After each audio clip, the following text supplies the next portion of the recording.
कामचोर बहू। कांता बहन की दो बहुएं थी, बड़ी कल्पना और छोटी प्रिया।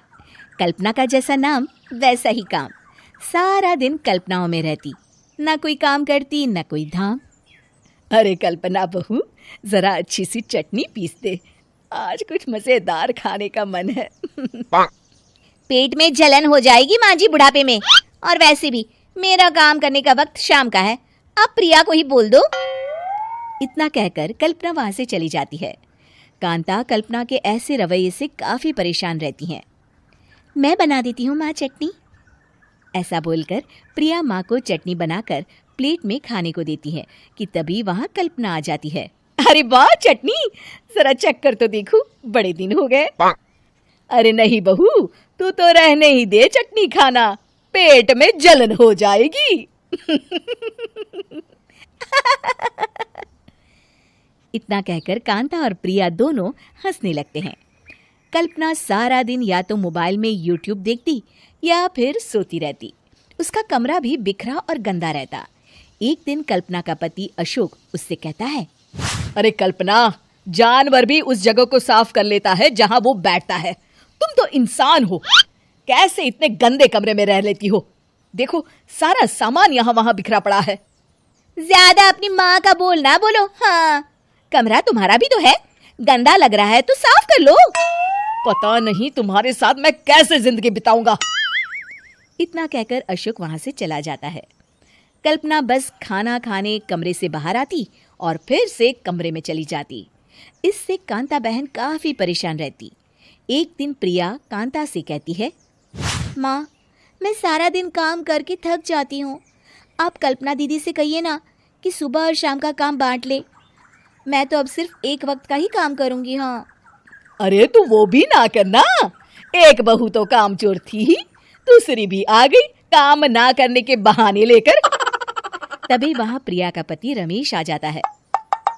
माँ, मैं देख रहा हूँ भाभी कोई काम नहीं करती, प्रिया सारा दिन घर और रसोई का काम करती है, अब कुछ करो ना माँ। कांता मन में कुछ सोचती है और कल्पना के पास जाती है। कल्पना फोन पर मेकअप करना देख रही होती है।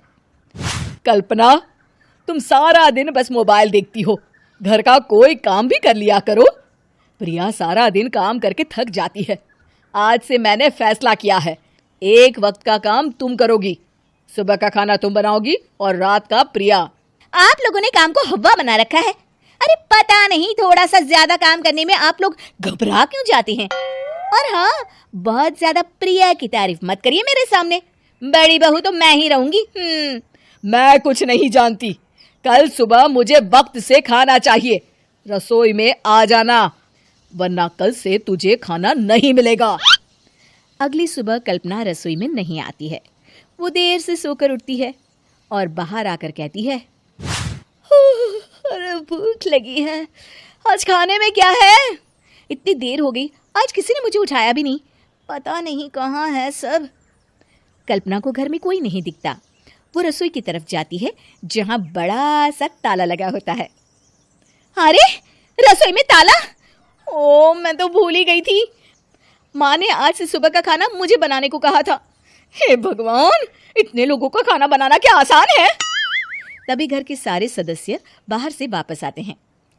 वाह माँ जी, मजा आ गया छोले भटूरे खाकर। मेरे मुंह में तो अभी भी स्वाद आ रहा है। अरे कल्पना, तेरे भरोसे रहते तो हम तो भूखे ही रह जाते। कल्पना को बहुत गुस्सा आ जाता है। अब बहुत हो गया, आज से मैं अपनी रसोई अलग कर रही हूँ, मैं अपना खाना खुद बना लिया करूंगी। कल्पना अपनी रसोई अलग कर लेती है, पर आए दिन उसका देर से उठना और काम न करने की आदत से वो भूखी ही रह जाती थी। उसी के सामने घर के लोग अच्छे अच्छे पकवान खाते और कामचोर कल्पना को जैसे तैसे ही खाना बनाकर खाना पड़ता। पर एक दिन तो हद ही हो गई। माँ, दीदी आज सुबह से कमरे से बाहर नहीं निकली, हमें जाकर देखना चाहिए। सो रही होगी कामचोर कहीं की, पर तुम कहती हो तो चलो देख लेते हैं उसे। कल्पना कमरे में पेट पकड़कर बैठी होती है। हाय मेरा दर्द, पेट दर्द के मारे मर रही हूं मैं।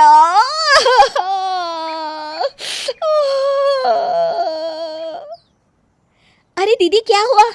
पेट में दर्द क्यों हो रहा है? डॉक्टर को दिखाया आपने? माँ। कल्पना खड़ी होती है और माँ जी के पास आती है।